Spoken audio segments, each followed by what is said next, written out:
العالمين والصلاة والسلام على سيد الأنبياء والمرسلين وخاتم النبيين سيدنا محمد وآله وصحبه أجمعين ومن تبعهم بإحسان ودعا بدعوتهم إلى يوم الدين. أما بعد،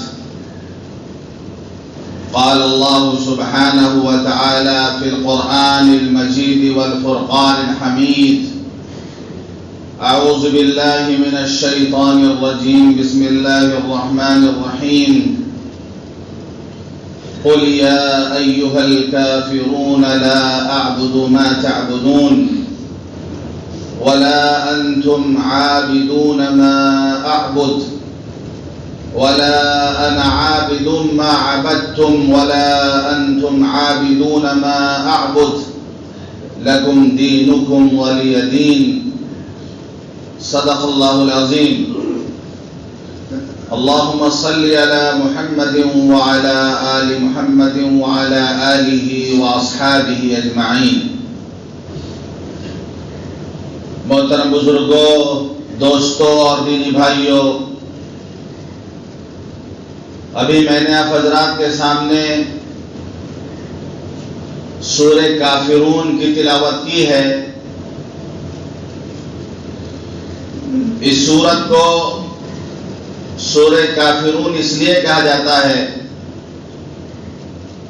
کہ اس میں کافرون کا لفظ آیا ہے. قل یا ایھا الکافرون، سورت میں کافرون کا لفظ آیا ہے، اسی لفظ پر اس سورت کا نام پڑ گیا سورہ کافرون.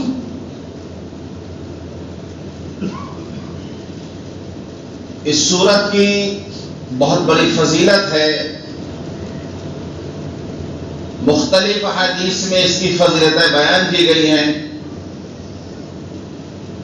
حضرت عائشہ رضی اللہ عنہ روایت کرتی ہیں کہ رسول اللہ صلی اللہ علیہ وسلم نے ارشاد فرمایا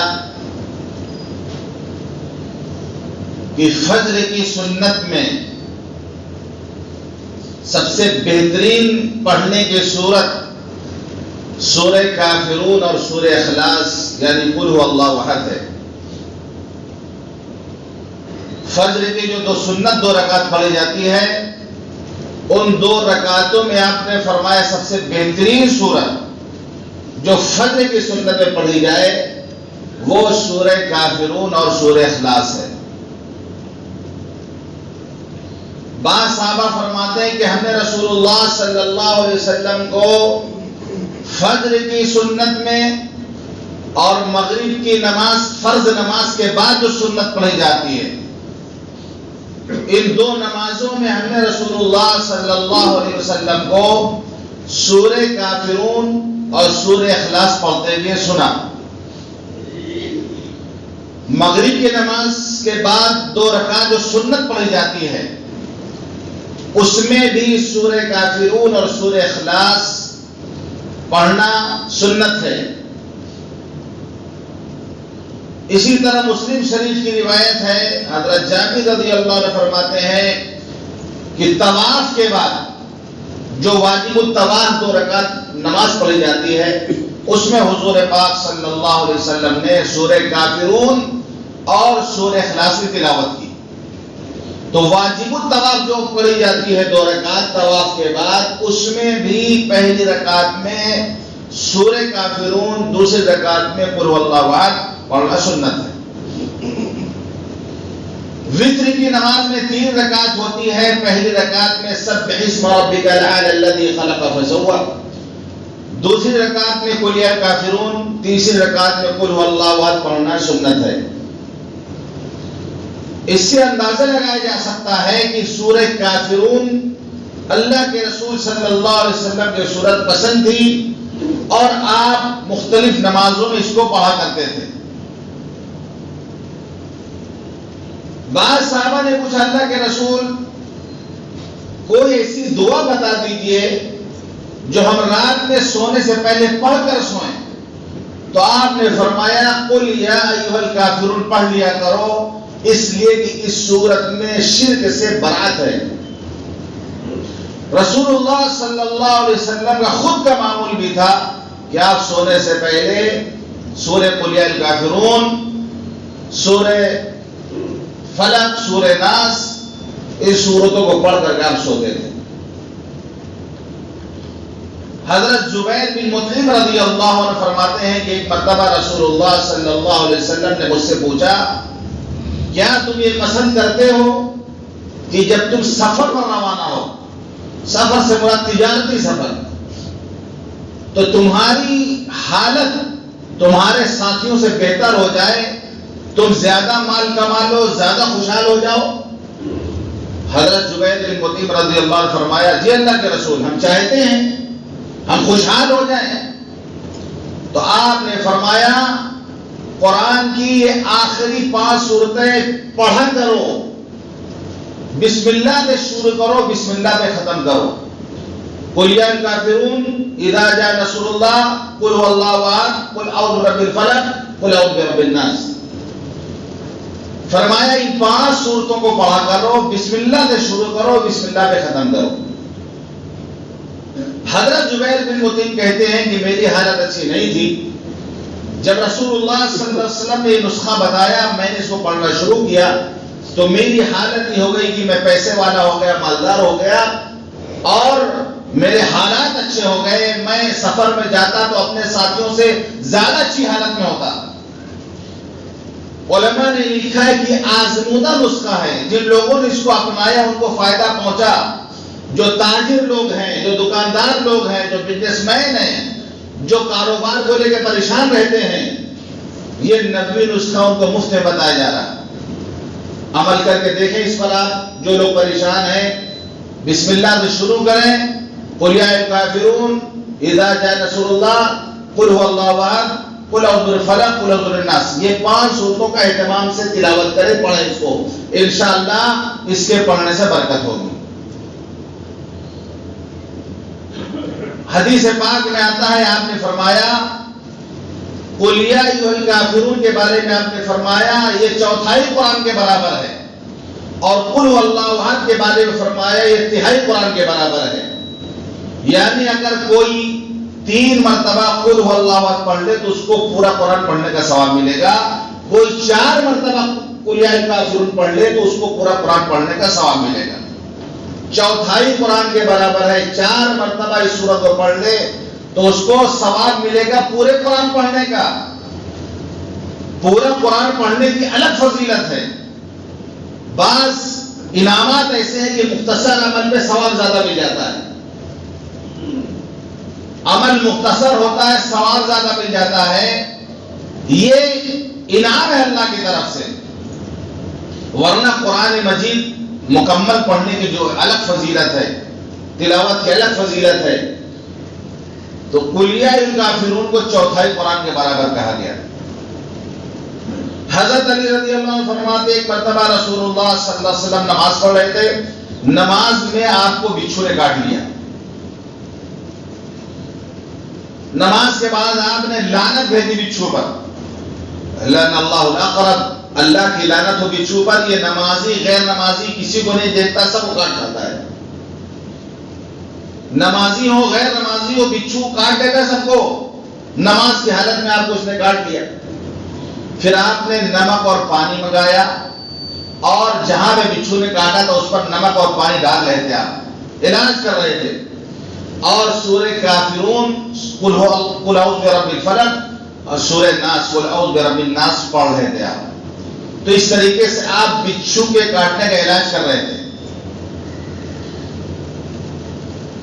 تو یہ سورہ کافرون مکی صورتوں میں سے ہے، یعنی اس کے نزول کا زمانہ ہجرت سے پہلے جو مکی دور تھا، سخت ترین دور، مکی دور آزمائش کے اعتبار سے، مسائل کے اعتبار سے بہت سخت ترین دور تھا۔ اس دور میں سورہ کافرون نازل ہوئی کہ جب اللہ کے رسول صلی اللہ علیہ وسلم نے لوگوں میں دعوت کا کام شروع کیا، 3 سال تک خاموشی کے ساتھ چھپ کر کے آپ دعوت دیتے تھے، مسلمان پہاڑوں کی گھاٹی میں غاروں میں چھپ کر نماز پڑھا کرتے تھے. 3 سال کا ایسا ہی گزرا، یہاں تک کہ اللہ کا حکم آ گیا فاصدع بما تؤمر وانذر عشیرتک الاقربین. جو تم کو حکم دیا گیا ہے اس کو صاف صاف لوگوں کو سنا دو. وانذر عشیرتک الاقربین، اپنے قریبی رشتہ داروں کو ڈراؤ. حکم آ گیا. 3 سال کے بعد تقریباً 40 صحابہ کلمہ پڑھ چکے تھے. بہت بڑی تعداد نہیں تھی، صرف 40 صحابہ اس وقت تک کلمہ پڑھ چکے تھے. حکم آ گیا کہ علی اعلان دعوت کا کام کرو. حضرت علی رضی اللہ عنہ کا آپ نے حکم دیا کھانا تیار کرو، دعوت کا طریقہ سنیں. خاندان والوں کو دعوت دینا ہے، رشتہ داروں کو دعوت دینا ہے دین کی. اللہ نے حکم دیا وَأَنذِرْ عَشِيرَتَكَ الْأَقْرَبِينَ، اپنے قریبی رشتہ داروں کو ڈراؤ، ان کو دعوت دینا ہے، دین کی دعوت دینا ہے. تو کیا فرما رہے حضرت علی سے؟ کھانا تیار کرو. سب کو دعوت دی آپ نے. پہلے کس چیز سے دعوت دی؟ پہلے آپ نے کھانے کی دعوت دی. پورے خاندان والوں کو کھانا کھلایا گیا، کھانا تیار ہو، سب نے کھانا کھایا. آپ کے چچا ابو طالب بھی تھے، حضرت عباس بھی تھے، حضرت حمزہ بھی تھے، خاندان کے بڑے لوگ موجود تھے سب. پھر آپ نے دین کی دعوت دی. اس کے بعد آپ نے دین کی دعوت دی. آپ نے کہا، آپ نے فرمایا کہ اللہ نے جو دین ہمیں دے کر بھیجا ہے یہ دنیا آخرت کا ضامن ہے. کون ہے جو میرا ساتھ دے گا اس دین کو پھیلانے میں؟ کھانا پینا کھا کر پورا مجلس سناٹے میں تھا، کوئی جواب نہیں دے رہا. آپ سوال کریں کون میرا ساتھ دے گا؟ مجمع سے کوئی آواز نہیں آئی. حضرت علی رضی اللہ عنہ، عمر بہت زیادہ نہیں تھی، غالباً اس وقت ان کی عمر 13 سال کی تھی. وہ کھڑے ہو گئے، بچے تھے، کھڑے ہو گئے، کہنے لگے اگرچہ مجھے آنکھوں کی تکلیف رہتی ہے، ان کی آنکھوں میں تکلیف تھی، آنکھوں سے پانی نکلتا تھا جسے آشوب چشم کہا جاتا ہے. کہنے لگے اگرچہ میری آنکھوں میں تکلیف رہتی، مجھے آشوب چشم ہے، اگرچہ میری ٹانگیں پتلی پتلی ہیں، اگرچہ میں کم عمر ہوں، پھر بھی میں آپ کا ساتھ دوں گا. ایک بچہ جب کھڑا ہوتا ہے کہتا ہے ہم آپ کا ساتھ دیں گے، تو پورا مجمع ہنسنے لگا. بڑے بڑے سردار موجود ہیں، خاندان کے بڑے بڑے رؤساء موجود ہیں، اور ایک بچہ کھڑا ہو کہتا ہے اللہ کے رسول ہم آپ کا ساتھ دیں گے، تو سب ہنسنے لگے. لیکن پھر وقت نے دکھایا کہ جس پر وہ ہنس رہے تھے، 2 شخصیت وہاں میں موجود تھی، لیکن پھر اللہ نے اس دین کو غالب کر کے دکھایا. جن پر ہنسا جا رہا تھا اللہ نے ان سے ایسا کام لیا کہ مکہ فتح ہوتا ہے. پھر کعبے میں آپ تشریف لے گئے، علل اعلان آپ نے لوگوں کو دین کی دعوت دی. یہ ایک نئی بات تھی، یعنی کفار کے نزدیک کعبے کی سب سے بڑی توہین تھی. یہ ہنگامہ مچ گیا پورے کعبے کے اندر، بھیڑ اکٹھا ہو گئی، لوگ آپ پر ٹوٹ پڑے. حضرت حارث بن ابی حالہ جو حضرت خدیجہ الکبریٰ رضی اللہ عنہ کے پہلے شوہر کے بیٹے تھے، وہ تو آپ کی نکاح میں تھی، لیکن پہلے شوہر جن کا انتقال ہوا، چونکہ بیوہ تھی حضرت خدیجہ، پہلے شوہر میں جو بیٹے تھے حضرت حارث، انہیں پتا چلا کہ حضور پاک صلی اللہ علیہ وسلم کو لوگوں نے گھیر رکھا ہے کعبے میں. گھر سے بھاگتے ہوئے آئے اور آپ کو بچانے کے لیے آگے بڑھے تو تلواریں ان پر ٹوٹ پڑی، یہاں تک کہ وہ شہید ہو گئے. سب سے پہلا شخص جو شہید ہوتا ہے اسلام کے نام پہ، نبی کی محبت میں سب سے پہلا شخص، سب سے پہلا خون جو بہایا گیا اللہ کے راستے میں، وہ حضرت حارث بن ابی حالہ کا ہے. حضرت خدیجہ الکبریٰ رضی اللہ عنہ کے لخت جگر کا ہے کہ رسول اللہ صلی اللہ علیہ وسلم کی محبت میں آپ کی حمایت کرتے ہوئے شہید ہو گئے. سرداران گئے چچا ابو طالب کے پاس، جا کے کہنے لگے کہ اپنے بھتیجوں کو سمجھا لو، یہ ہمارے معبودوں کو برا بھلا کہتا ہے، ہمارے آبا و اجداد کو گمراہ کہتا ہے، ہمیں احمق اور بیوقوف کہتا ہے، سمجھا لو اپنے بھتیجے کو، یا تو پھر میدان میں آ جاؤ تاکہ ہم میں سے کسی کا فیصلہ ہو جائے۔ چچا ابو طالب نے بلایا حضور پاک صلی اللہ علیہ وسلم کو اور فرمایا کہ بیٹے اس بڑھاپے مجھ پر ترس کھاؤ، اتنا بوجھ ہم پر نہ ڈالو کہ ہم اٹھا نہ سکے اس کو۔ تو اللہ کے رسول صلی اللہ علیہ وسلم فرمایا چچا جان اگر یہ لوگ میرے ایک ہاتھ پہ سورج لا کے رکھ دیں، میرے ایک ہاتھ پہ چاند لا کے رکھ دیں، تب بھی میں اس کام سے باز آنے والا نہیں ہوں۔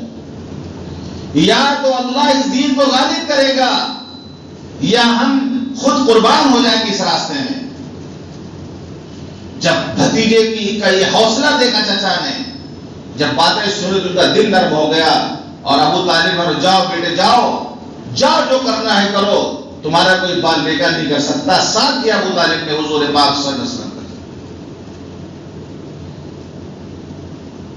ڈرایا گیا، دھمکایا گیا، ستایا گیا، تکلیفیں پہنچائی گئی، ہر طرح کی تکلیفیں آپ کو پہنچائی گئی، کلمہ پڑھنے والوں کو تکلیفیں پہنچائی گئی، لیکن آپ نے جو دعوت کا کام شروع کیا، آپ میلے میں تشریف لے جاتے، بازاروں میں تشریف لے جاتے، گلی کوچوں میں تشریف لے جاتے، لوگوں کو ایک اللہ کی دعوت دیتے تھے۔ ان لوگوں نے دیکھ لیا کہ ستانے سے بھی کوئی فائدہ نہیں ہوا، اتنا ہم نے ان پر ظلم اٹھایا لیکن یہ باز نہیں آ رہے، تو لالچ دیا جائے، شاید کام بن جائے لالچ دے کر۔ سب سردار اکٹھے ہوئے کعبے میں، عتبہ، شیبہ، ابو جہل، ابو سفیان، ولید، عاص بن وائل، عاص بن ہشام، جو بڑے بڑے سردار تھے اس وقت مکے کے، وہ سب اکٹھا ہوئے کعبے میں۔ حضور پاک صلی اللہ علیہ وسلم کو بلایا بات کرنے کے لیے، کہنے لگے بھتیجے سنو، یہ جو تم نیا دین لے کے آئے ہو اور تم نے ہم سب کو پریشانی میں ڈال رکھا ہے، اس کے ذریعے سے اگر تم مال حاصل کرنا چاہتے ہو تو بتا دو، ہم تم کو بہت سارا مال لا کے دیتے ہیں۔ اگر تمہیں سردار بننا ہے، تم کو سرداری چاہیے تو بتاؤ، ہم تمہیں اپنا سردار مان لیتے ہیں۔ تمہیں بادشاہ بننا ہے تو ہم تمہیں بادشاہ اپنا بنا لیتے ہیں، لیکن اس کام سے تم باز آ جاؤ۔ آپ نے فرمایا کہ نہیں، نہ مجھے مال چاہیے، نہ مجھے سرداری چاہیے، نہ مجھے حکومت چاہیے، اللہ نے تو ہمیں اپنا رسول بنا کے بھیجا ہے، اللہ کا پیغام لوگوں تک ہمیں پہنچانا ہے، ہم تو اس کام کے لیے اس دنیا میں آئے۔ لالچ سے ان لوگوں نے کوئی فائدہ نہ ہوا، ان لوگوں نے کہا اچھا ایک راستہ اور ہے، ایک راستہ اور ہے، ہم دونوں مل کر کے صلح کر لیتے ہیں، ایک بات پر صلح کر لیتے ہیں، ایک سال ہم تمہارے معبود کی عبادت کریں گے اور ایک سال تم ہمارے معبودوں کی عبادت کرو۔ ایک سال ہم تمہارے معبود کی عبادت کریں گے، ایک سال تم ہمارے معبودوں کی عبادت کرو۔ اس طریقے سے آپس میں دشمنی بھی ختم ہو جائے گی، ماحول بھی سازگار ہو جائے گا اور کام بھی نکل جائے گا۔ ایک سال کے لیے بانٹ دیا جائے، ایک سال تو ہمارے مندر میں آؤ، ایک سال تک ہم تمہاری مسجد میں جائیں گے۔ یہ ایک شکل ہے، اگر اختیار کر سکتے ہو تو یعنی صلح کی پیشکش کی۔ اسی موقع پر سورہ کافرون نازل ہوئی، سورہ کافرون نازل ہوئی، قل یا ایھا الکافرون۔ اور قرآن کی آیت میں آپ جائیں گے، کفار کو اگر خطاب کیا گیا تو یا ایھا الذین کفروا، یا ایھا الذین کفروا، اس میں یہ اتنی سختی نہیں ہے، اے وہ لوگوں جنہوں نے کفر کیا. لیکن اس موقع پر جب توحید اور شرک کو ایک کرنے کی کوشش کی جا رہی تھی، جب ایک اللہ کی اور معبودان باطل کو ایک جگہ اکٹھا کرنے کی کوشش کی جا رہی تھی، تو سورہ کافرون نازل بالکل بے لاگ زبان میں، کسی طریقے سے کوئی نرمی نہیں، صاف لفظ میں قل یا ایھا الکافرون، کہہ دو اے کافروں. مکی دور ہے، سخت حالات ہیں، حالات سے آپ گھرے ہوئے ہیں، مصالحت کی بات چل رہی ہے.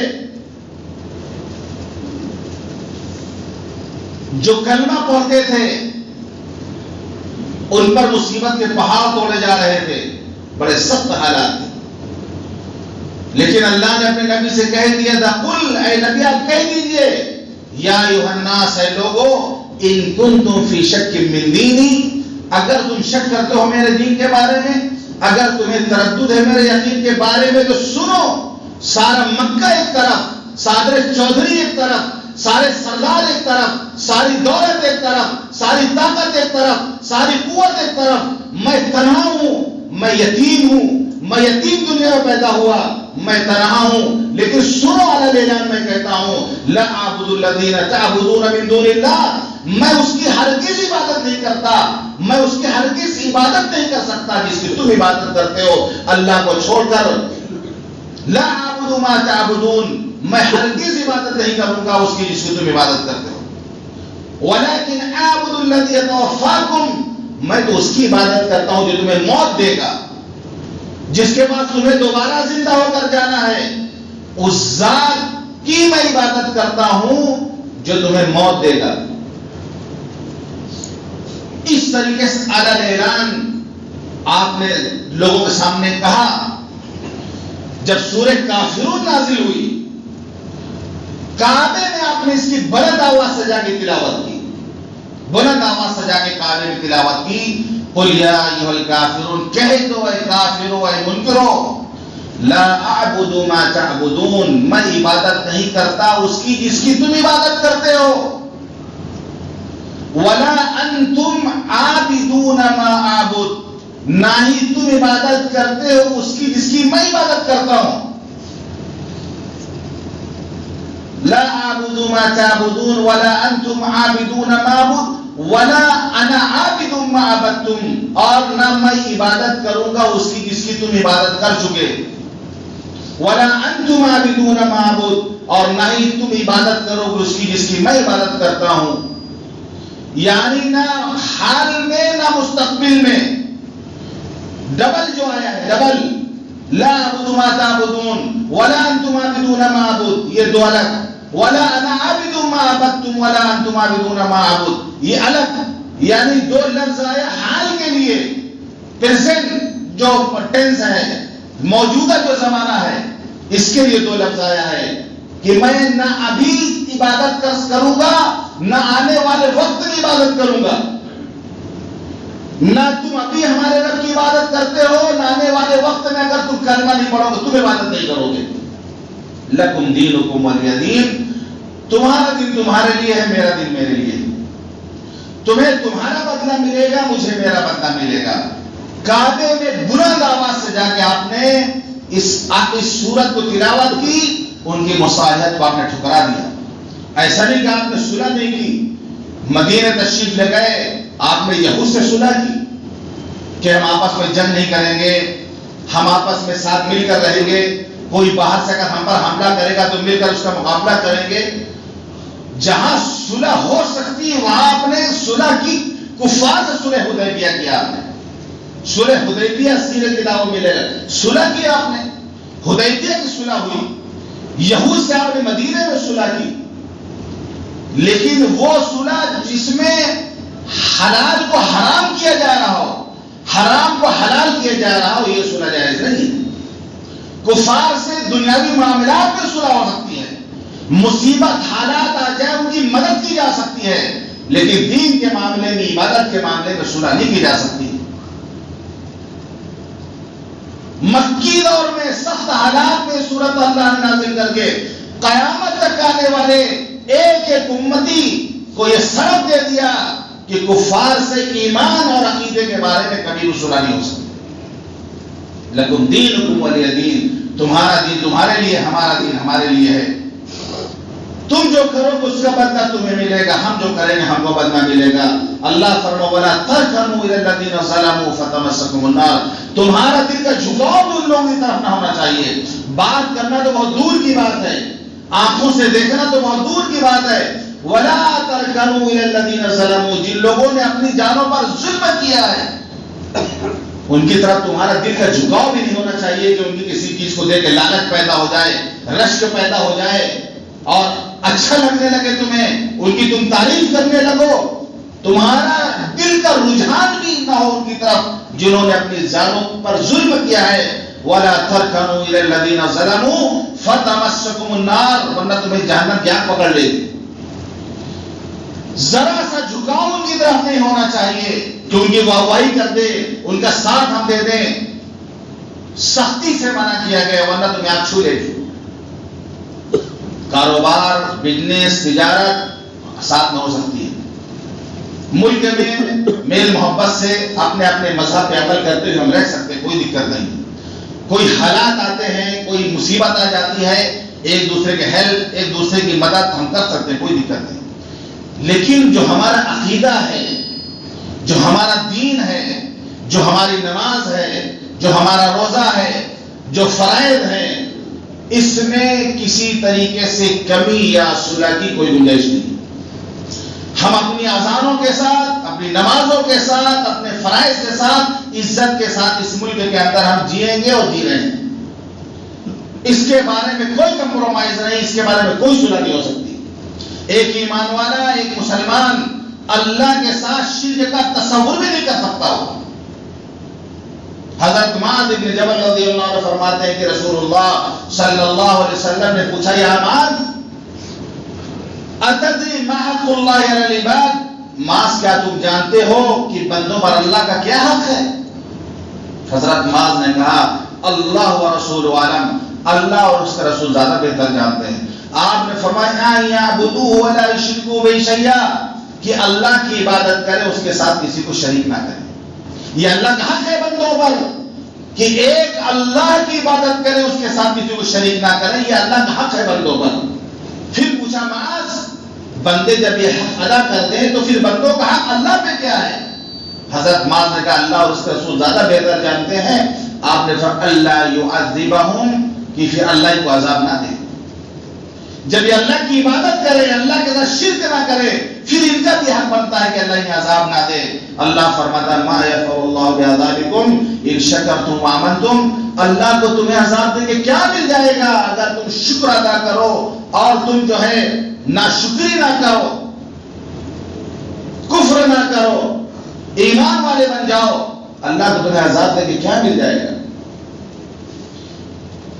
تو اس معاملے میں بہت سے لوگ مصالحت کی بات کرتے ہیں، ہم تو ہمارے جلوس کا استقبال کرو، پھول ڈالو، ہم تمہارے جلوس میں پھول ڈالیں گے، تم ہمارے جلوس والوں کو پانی پلاؤ، ہم تمہارے جلوس کو پانی پلائیں گے۔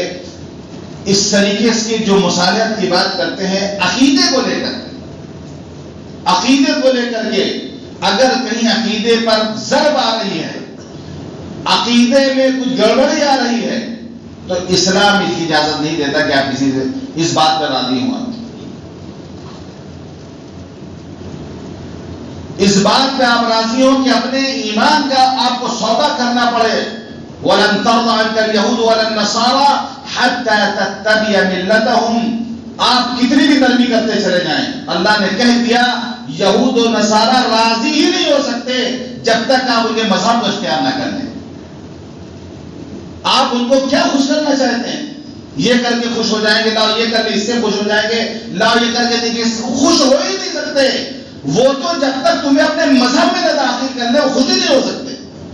تو کیا تم اپنا مذہب چھوڑ دو گے؟ کیا تم اپنے مذہب سے دستبردار ہو جاؤ گے؟